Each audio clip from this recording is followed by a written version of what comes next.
এ জায়গায় আমি শাহি জিরা নিলাম, পোস্তদানা নিলাম, কাবাব চিলি, ব্ল্যাক পেপার, জয়ফল, স্টার দিলাম, আর সাথে কিছু শুকনো মরিচ দিলাম, এলাচ, দারচিনি।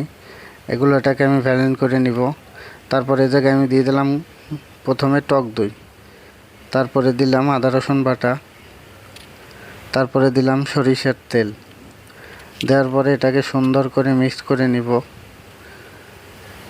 তারপরে এ জায়গায় আমি নিয়েছি মরিচের গুঁড়া, হলুদের গুঁড়া, জিরার গুঁড়া, সাথে লবণ, ধনিয়ার গুঁড়া, আর যে মশলাটা আমি হাতে ভাঙাইছিলাম ওই মশলাটা। এবারে দেওয়ার পরে এটাকে আমি সুন্দর করে মিক্স করে নিব। তারপরে আমি এই জায়গায় দিয়ে দেব কাজু বাদাম, কাঠবাদাম, পেস্তা বাদাম, আর সাথে কিছু পোস্তদানা দিব। এটাকে ব্লেন্ডার করে নিয়ে এবার আমি মাংসের সাথে দিয়ে এটাকে ভালো করে মিক্স করে নেব, যাতে গরুর মাংসের সাথে সবগুলো উপকরণ মশলাগুলো একদম ভালো করে মিক্স হয়ে যায়। তারপরে আমি উপর দিয়ে দেব বেরেস্তা।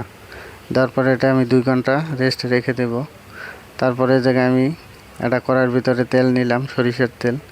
তারপরে গরুর মাংসগুলো আমি সব কিছু দিয়ে দিলাম।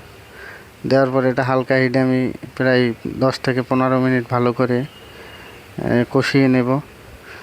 কষিয়ে নেওয়ার পরে এটা থেকে আমি একটু পানি দিয়ে দিলাম। পানি দেওয়ার পরে আমি 45 মিনিট একদম চুলার হিট কমিয়ে তারপরে গোশটাকে